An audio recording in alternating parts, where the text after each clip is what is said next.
the reason we decided to host this open day webinar was because we realized that many of you would like to apply, but obviously you will have some questions that you might need answered. So we will try and preempt some of those questions to help you as you go through your application process.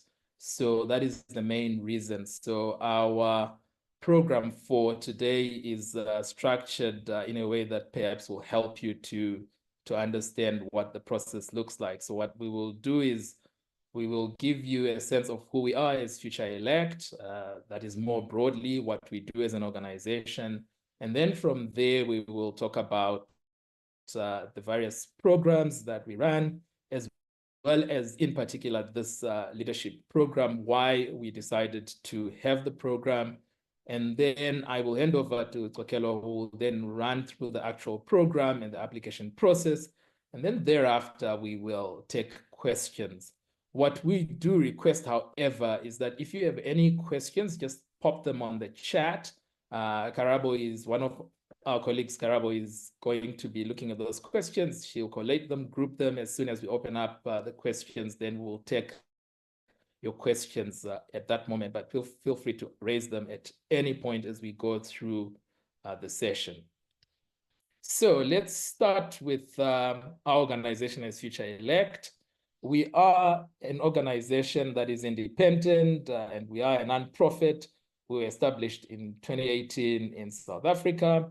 And I think one of the reasons why we started, well, there are quite a number of them, but it's a realization that obviously in many of the countries that are represented in this room, there are challenges in terms of leadership, as well as challenges in terms of how people engage with democratic processes in their various countries. Some people feel like they don't have the information that is necessary for them to engage.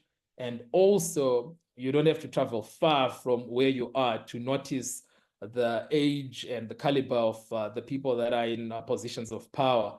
I mean, if you go beyond that, you even look at the gender representation, you will see that there is quite a lot that countries across the region need to do. So our mission really is to ensure that we build ethical leaders.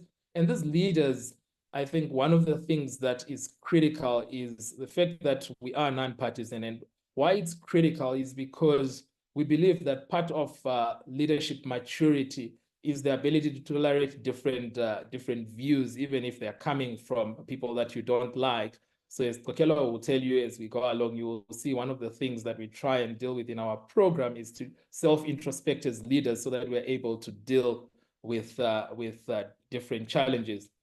So we try to solve a couple of challenges. So one is a leadership issue. The other one is also, as I said, a citizen engagement or democracy engagement aspect of it. So in terms of our programs, we have quite a number of programs that we do run. And I will start with the program that we currently have, which is the one that all of you are seeking to apply to, which is the Southern Africa Public Leadership Program. We've been running this program since 2019, and we have graduated quite a number of fellows. In fact, there are 138 fellows that in total we have through our various programs, but specifically for the Southern Africa program, we have graduated about 123 fellows. And this is the program that we will focus on. But we also have a Women in Public Leadership program, and this is focused specifically for South Africa. And we have graduated one cohort or one class. They graduated earlier this year, and this is specifically targeted at women who are in public office.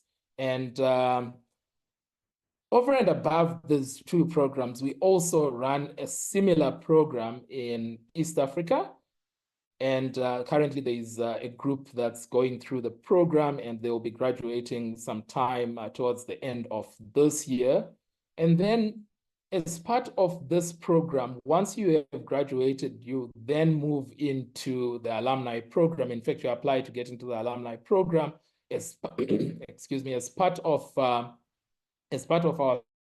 support going forward. So in that program, we will support you for 5 years, and this is beyond the program. So for both fellows that are accepted into the program, they will then move, if they qualify to go into the alumni program, they will go into the alumni program, and then there will be support for 5 years beyond this particular program. But also we have a civic education program, and currently that's the one that we are running in South Africa.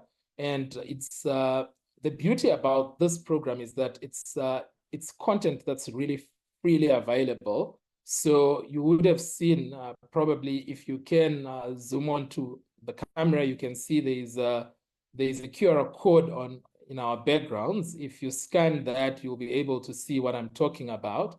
But this is a program that's specifically for South Africa. However, we know that most of the political systems in the different countries have got similarities, so the content that we have in that program might also be useful in other places. I would encourage you to just look at it, and if you do have time, just play around. And it's also available on all the on the Apple iStore, as well as Google App Store, as well as the Huawei platform. So if you have a smartphone, you'll be able to see that program. I think what I need to do now is to then just briefly tell you why this specific program was created. And there are 5 reasons for this public leadership program that we created it for. And I'll quickly just run down those so that you're able to see why it's important and how it fits into what you will learn if you are selected into this program. So one of the things is ethical governance. As I said at the beginning, you don't have to go far away from the country that you are to just realize that there is a crisis of ethics in many of our positions of power, and be it in the public sector or the private sector. So one of the reasons why we established the program is to try and respond to that challenge. Also, the other issue is about engagement, particularly when people are engaging with democratic processes in the various countries. So there you hear people talk about how their representatives sometimes don't represent the constituencies that they are in. And we also try and assist, particularly looking at how democratic processes work and how you can navigate those processes. Also, the other issue is about public sector management. In many countries, you hear of corruption and how institutions or state institutions are sometimes not run in the best way. Of course, there are places where, in some cases, they are run well, but we also try and help, especially young people, to learn about those systems and how they work and how you can ethically participate in those processes. Also, the other issue is about representation and inclusivity. As I said, if you look at the age of some of the leaders, if you look at the representation, be it gender, and even if you go to gender non-conforming people and you look at the representation at various levels, it's something that needs to be resolved. So one of the things that we try to do as a program is to try and encourage representation across the board so that people are diverse, and the more diverse the views, the better the system can be. And lastly, it's about the capacity to lead. One of the things that we know that young people struggle with is the terminology, the understanding of how systems work and how they can participate. So we try to deal with that as part of the program.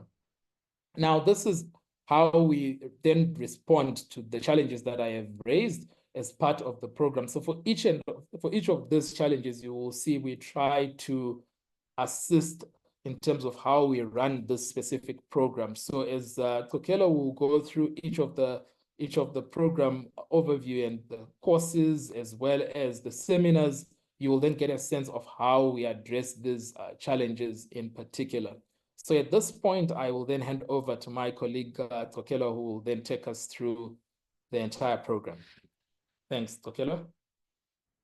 Awesome. Thanks so much, Wellington. Hi, everyone. I am Gcotyelwa Jimlongo, like Wellington has said. I'm the programs officer for the Southern Africa Public Leadership Program. And so my role is really just to take you guys through just the nitty-gritties of the program, what the program entails, give you guys a brief overview, what we really get up to when we say that, you know, we'd like you to attend 7 in-residence seminars, what you should expect going in. And yeah, hopefully after the end of all of this, we'll be able to receive a couple of applications from you guys as well.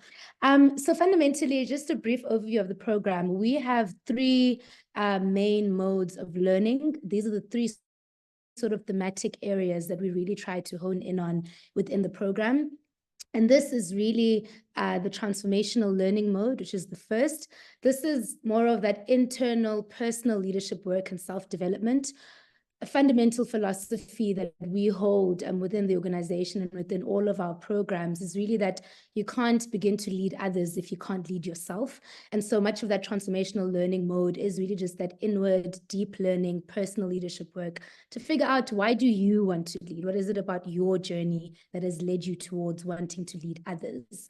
And then we have the transactional learning mode. This is more of the public leadership skills-based content and training, where we really go into things such as, you know, campaigning, public speaking, learning how to sort of engage with the media and all of those kinds of things. And I'll take you more through some of the more granular examples as we go into what to expect for each seminar. The systems learning is in the 3rd mode of learning within our program. This is the political and government systems knowledge and understanding. So like my colleague Wellington mentioned earlier, a lot of the stuff around, you know, ethics and how to function within political systems, we take for granted that our political leaders will know all of this information once they get into office. And so part of our program, what it tries to do is to also be able to equip young leaders with that systems type of knowledge. What do you need to actually survive and thrive within the various systems that you wish to work in across the SADC region? And basically how this happens is over 7 in-residence seminars. Our programs basically have usually run over 9 months. However, this one will run over 7 months.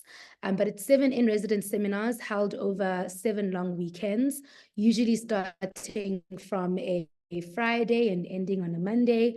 And attendance at all 7 in-residence seminars is compulsory and is a condition for one to be able to graduate. We've had 5 cohorts in the past. Excitingly, we started this program in 2019, and we now have 132 public service graduates since launching in 2019. Interestingly enough, 6 of our fellows from our 2023 class, which is our previous cohort, are actually actively involved in politics through local or provincial governments in South Africa, Zambia, and Madagascar. And so we see that a number of our fellows have really gone on to achieve really amazing things within their various countries across the region. And so you might ask yourself, okay, I'm interested in applying, but who is this program suited for? What am I expecting once I get into this program? Fundamentally, our program is tailored for proven leaders who are aged between 18 to 45 years of age, people who are exploring roles in elected office or public service. This program is different to other sorts of leadership programs in the sense that it's particularly geared towards people who have the intention to run for elected office or to hold a public office role. And so ideal candidates possess deep political awareness, effective leadership in diverse settings. They have the power to, initiate things, and they have strong communication skills, emotional intelligence, authenticity, and a genuine commitment to public service. So those are some of the things that we're really looking for, even as we go through applications, that is this someone who's authentic? Is this someone who's shown initiative in whatever area of their life? And so some of our graduates, you might ask yourself, okay, if I do apply for this program, who are some of the people that I will have really within my network? So 5 cohorts of 137 participants have graduated from this program since 2019. These are a few of our previous fellows who are now part of our alumni community. As Wellington mentioned, once you graduate from the program, you then enter into our alumni community where we support you for a period of 5 years. And these are the types of people that you can expect to find within that community. So people really across the board from various political parties. Like we said, we are a non-partisan organization. And so we welcome applications from various people with various political backgrounds. Some of these people have gone on to, be part of political parties. Some have gone on to engage with issues on youth development, be local ward councillors, etc., in various parts of the SADC region. And so these are the kinds of people that we have within our orbit in our alumni community. And so what do you get up to on a seminar weekend? What can you expect? Like I said, fellows must attend all 7 in-residence seminars. These are usually for 4 days and 3 nights. So typically starting on a Friday and ending on a Monday. You will have noted, if you have gone in on our application form, that we do list the seminar weekends already from the onset. And this is really because we'd like people to, sit and sift through their calendars, sift through their other commitments, and see whether or not this is really a commitment that they'd like to take on, because we do require full participation for all seminars, and you must commit to attend all 7 in-residence seminars without interruption. Shortlisted candidates will then receive all of the sort of detailed communication around locations before accepting their place in the program. And so what we do as well in the program is that, there will be travel that will be required. Our seminar weekends have typically taken place within locations in South Africa and 1 location outside of South Africa. Typically, we've had seminars take place in Cape Town, Johannesburg, and Durban as well. And so those have been some of the kinds of locations that you can expect, although we are looking to branch out into other parts of the country as well. And so travel will definitely be required, but all of this information will be communicated much in advance to shortlisted candidates. So what can you expect at each seminar weekend? So we have 7 seminars. All of our seminars are themed according to sort of what we'd like fellows to learn during that seminar weekend. However, like I took you through the 3 learning modes, the transactional, transformational, and systems learning modes, we try to infuse those 3 modes into each and every seminar weekend across the 7 seminars. So in the first seminar, which will be the first seminar that you have as fellows, this is on public narrative. So why me, why us, why now? This is really an introduction to your personal exploration of your public purpose. What is it that has led you to this moment to want to lead others? Why you? Why us? So why you as a group of people, as youth, as women, or whatever constituency that you aim to advocate for, and why now? And so those are the sorts of explorations that you'll go through within that first seminar. The second seminar is around the state of your nation. This is where fellows really just hone in on their public service vision and constituencies, while learning to navigate the complexities of implementing their plans in political and government context. And so you really just sort of figure out a lay of the land within your constituency and why you wish to lead that particular group of people. The third seminar is the Elements of a Public Life seminar. This is always a really interesting one, and one that's super exciting, where fellows get into the systems, the practicalities, and challenges of a career in the public eye. So what we've done, a really exciting activity in this seminar, is sort of provide media training, introduce fellows to media practitioners, introduce fellows to people who have been, leaders within, having been spokespeople, and those sorts of things within politics, to really understand what is really required of one when they choose to put their hand up and run for public office. What are some of the implications on their personal life? What are some of the things that someone needs to be aware of when they enter into public life? Seminar 4 is the seminar on ethics and public leadership and a corruption case study. Here we like to introduce fellows to government and political leaders who've faced ethical crossroads in their journeys. Some previous examples have been where we've spoken to whistleblowers, for example, who obviously faced quite a number of difficulties within the country in their decision to actually, put their hand up and actually stick up for the right thing and expose corruption. And so those are some of the things that we engage with in that seminar. We also do a fun case study where we put ourselves in the shoes of someone who's faced that ethical crossroads and figure out what are some of the tools and ways to really navigate those complexities. Seminar 5 is on political campaigns and grassroots organizing. This is one of my favorite seminars, a personal favorite, where fellows really get into an extended campaign simulation throughout the weekend. This is basically designed to provide fellows with an opportunity to dive into the practicalities of running a political campaign. And so fellows engage in a weekend-long campaign simulation with gamified learning, live scores, so really in the thick of a political campaign, and what would actually happen ordinarily, where you'd see, how polling is going, how the public is reacting to your campaign messaging, and you also set up a campaigns team as well. So we really try to teach fellows all of those nitty-gritties of engaging within a political campaign, and hopefully equip you with how to actually run your own political campaign one day. Seminar 6 is on leadership by design. This seminar expands upon the work started in seminar 2, but we further explore the sort of challenges and complexities of driving change for the better in public sector institutions. We really hone in on design thinking as a core sort of fundamental principle and theory in our learning. And fellows engage also there in a case study within design thinking, and we navigate a complex challenge that a political leader might have faced, and we bring people on to come and speak to us about their experiences within these public sector institutions. And so that's really also an exciting seminar to get to know the realities of trying to drive change within public sector institutions.